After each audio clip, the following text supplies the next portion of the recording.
After years of paying my parents' mortgage, I asked my mom to babysit my daughter. She snapped, "We're not your nannies." I smiled and said, "You're right, and I'm not your bank." That's when the panic set in. The words came out of my mother's mouth at 3:47 p.m. on a Tuesday. I was standing in their kitchen, the kitchen in the house I'd been paying for, holding my phone, asking for 2 hours of help. "Can you watch Emma on Thursday? I have a work thing, just 6 to 8, 2 hours. My mother didn't even look up from her magazine. Some glossy thing about home decor. Ironic, considering. "We're not your nannies, David." I stood there, phone still in my hand, processing. 5 years of mortgage payments flashed through my mind like a highlight reel. $1,800 a month, 60 months, $108,000. For 2 hours of babysitting, I got, "We're not your nannies." I smiled. Couldn't help it. "You're right," I said, "and I'm not your bank." My mother's head snapped up. That's when the panic set in. I'd been paying my parents' mortgage for 5 years, 2 months, and 11 days when that conversation happened. It started on a Sunday in March 2018. My father had called, voice tight, stressed. "Can we talk? In person?" I drove over that afternoon, found both my parents sitting at the kitchen table, bills spread out, calculator. My mother's eyes red from crying. "I lost my job," Dad said. No preamble. "The plant closed. They're moving production to Mexico." He was 53, had worked at the same automotive parts manufacturer for 28 years. "Good job. Union, benefits, pension building, gone. We're going to lose the house," Mom said. Her voice was shaking. "We're 3 months behind on the mortgage. The bank sent a notice. We have 60 days to catch up or they start foreclosure." I felt my stomach drop. "How much do you need?" $5,400 to catch up. "But David," Dad's voice broke, "even if we catch up, we can't afford the monthly payments. Not until I find something." The mortgage was $1,800 a month, property taxes and insurance bundled in. "How long until you find a job?" I asked. "I don't know. The whole industry is contracting. Everyone's looking for the same positions." I'd made good money. Software engineer at a defense contractor in Northern Virginia. Base salary of $135,000 plus bonuses. My wife Sarah was a nurse practitioner. We were comfortable, not rich, but comfortable. "I'll cover it," I said. "What?" Mom looked up. "The mortgage, I'll pay it until you get back on your feet." "David, that's $1,800 a month." "I know. It's fine. We can manage it. We can't ask you to—" "You're not asking. I'm offering. You're my parents. This is what family does." My mother cried. My father shook my hand, eyes wet. "Just until I find something," he said. "A few months, 6 at most." 6 months became a year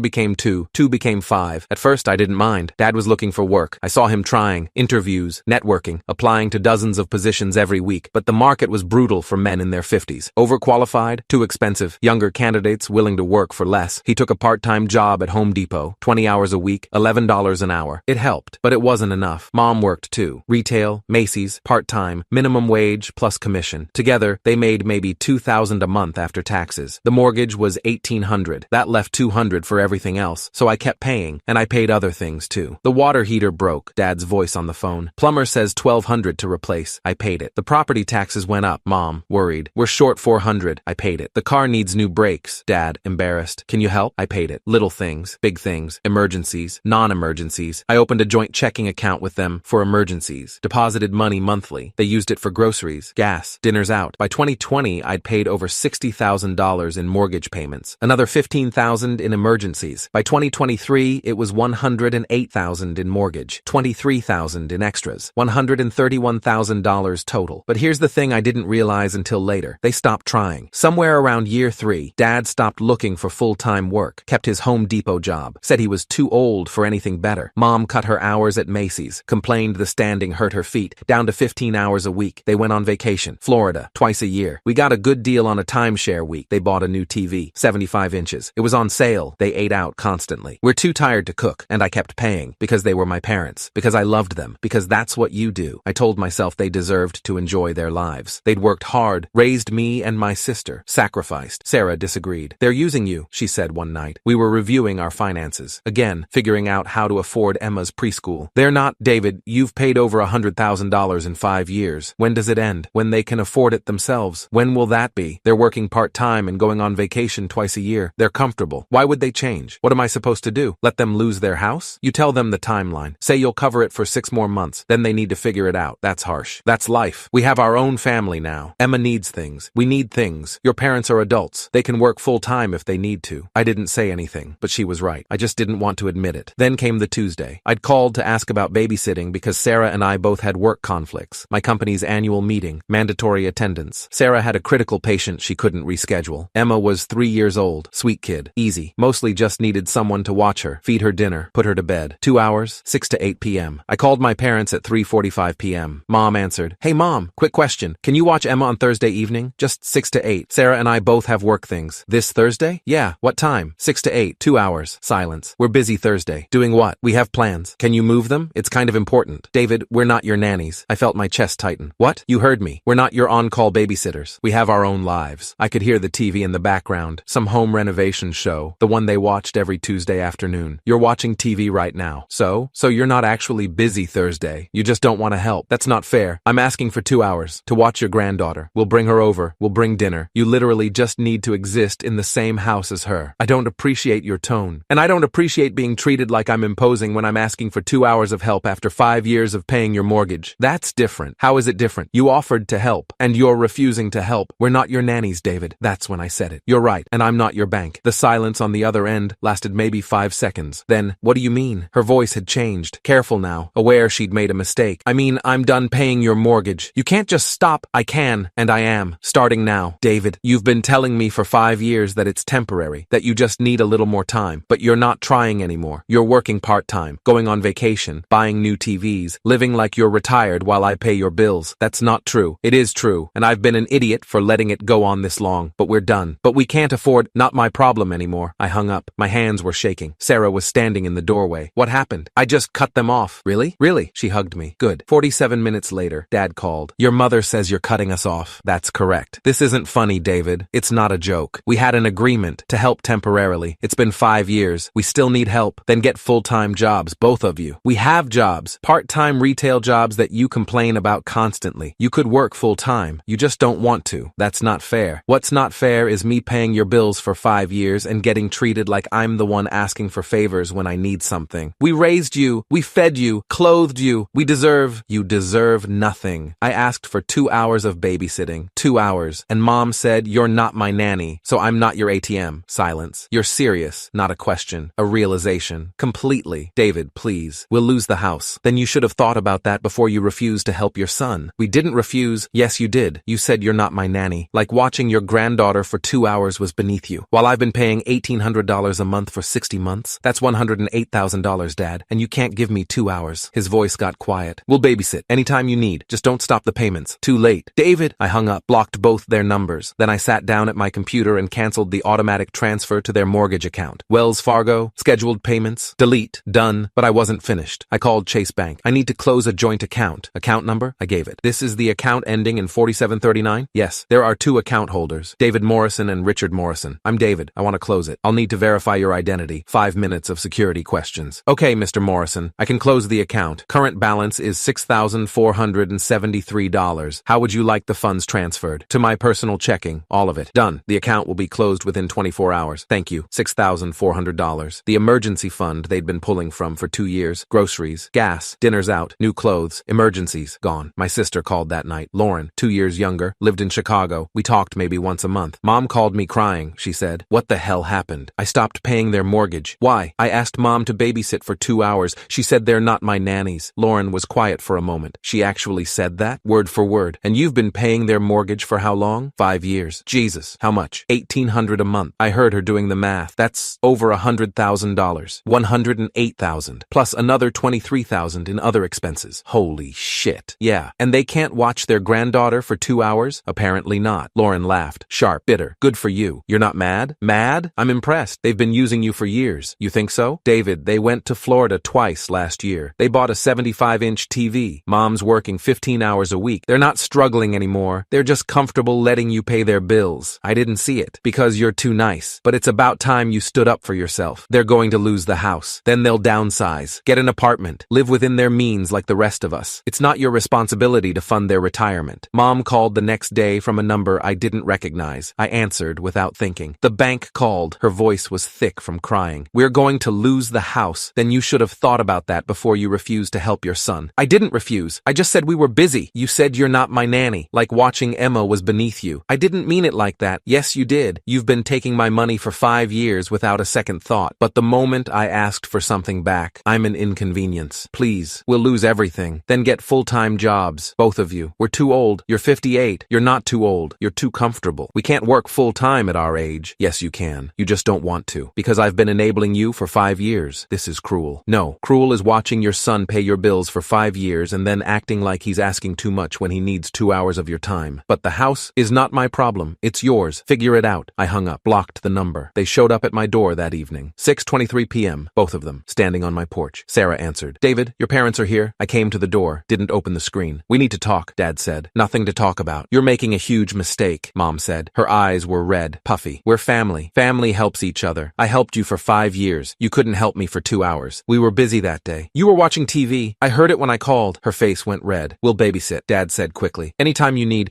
just don't stop the payments. Too late, please, Mom said, tears starting. We'll lose the house. We'll be homeless. You won't be homeless. You'll have to downsize. Get an apartment. Live within your means. We can't afford an apartment. Then work full-time. Both of you. This is revenge, Dad said. His voice had gone hard. Over one comment. This is consequence. Over 5 years of being used. We didn't use you. Yes, you did. And the second I asked for something back, you made it crystal clear where I stood. That's not true. Then why did Mom say you're not my nannies? Why couldn't you give me 2 hours? Why do you take vacations twice a year while I pay your mortgage? Why did you buy a new TV? Why are you working part-time? Silence. You got comfortable, I said. You stopped trying because you didn't have to. I was handling it, and I should have stopped years ago. I stepped back and closed the door, locked it. They stood on the porch for maybe 15 minutes, knocking, pleading. I didn't answer. Sarah held my hand. You okay? Yeah, I think I am. My phone exploded over the next 3 days. Cousins, aunts, uncles, people I hadn't heard from in years. How could you abandon your parents? They raised you. You owe them. Family doesn't treat family like this. I replied to each one the same way. I paid their mortgage for 5 years, $108,000. I asked for 2 hours of babysitting. They said no, so I said no back. Some people stopped responding. Some doubled down. That doesn't matter. They're your parents. Others took my side. Wait, you paid their mortgage for 5 years and they wouldn't babysit? That's messed up. My cousin Michelle called. I heard what happened. I just want to say, good for you. Your parents have been taking advantage for years. Everyone knows it. Someone needed to stand up to them. Everyone knows? David, they brag about their vacations, about not having to work full-time, about how you take care of everything. They think it's funny, like they won some lottery. My stomach turned. Are you serious? Completely. Last Thanksgiving, your dad told everyone you're set for life, so you don't mind helping. Like it's no big deal to you. I hung up feeling sick. 3 months later, I heard through Lauren that the house was in foreclosure proceedings. Mom called from another unknown number. I answered, against my better judgment. The foreclosure notice came. We have 90 days. Please, we'll do anything. Get full-time jobs. Sell the house before it forecloses. Move somewhere affordable. You're really not going to help? I helped for 5 years. You refused to help for 2 hours. We're done. But we're your parents, and Emma's your granddaughter. But you wouldn't watch her for 2 hours. So clearly being family doesn't mean much to you either. That was one time. One time was enough. It showed me exactly where I stood. I was useful as long as I was paying. But the second I needed something, I was an inconvenience. That's not. It is. And I'm done. Mom tried one last angle. Emma won't have grandparents anymore. She'll have grandparents. She just won't have ones who take her for granted like you took me. I hung up, blocked the number. I started seeing a therapist in April, Dr. Rachel Kim, licensed clinical psychologist, specializing in family dynamics. Tell me why you're here, she said during our first session. I cut off my parents financially after 5 years of supporting them. I feel guilty, but I also feel angry. I need to figure out which feeling is correct. Why do you think only one can be correct? Because if I'm guilty, I'm the bad guy. If I'm angry, they are. Maybe you're both. I looked at her. Maybe you feel guilty because you love them, and you were raised to take care of family, and maybe you feel angry because they took advantage of that love. Both feelings can exist. We met weekly for 3 months. She helped me understand that I'd been enabling them, that helping had become enabling around year 2, that they'd stopped trying because they didn't need to. You removed consequences, she said. They couldn't lose their house. They couldn't struggle because you were there. So they had no motivation to change. But they're my parents, and you're their son. But being their son doesn't mean sacrificing your own family's well-being. You have a daughter, a wife. Your responsibility is to them first. So I did the right thing. I think you did the hard thing. Whether it's right depends on your values. But from what you've told me, yes, you set a boundary, a necessary one. 6 months after I cut them off, Lauren called. They sold the house. What? Listed it. Sold it in 2 weeks. Moved to an apartment in Sterling. Are they okay? Define okay. They're bitter, angry, but they're alive. Both working full-time now. Dad got a job at Target, full-time. Benefits. Mom's at a call center, also full-time. They're working? Yep. Turns out when you don't have a choice, you figure it out. Are they managing? They're fine. Their apartment is nice. 2 bedrooms. They cleared about $80,000 from the house sale after paying off the mortgage. Put it in savings. They're living paycheck to paycheck, but they're making it work. I felt something shift in my chest. Relief? Guilt? Vindication? All three. Have they said anything about me? Not to me. But I heard from Aunt Carol that they're telling people you abandoned them, that you're heartless, that they sacrificed everything to raise you,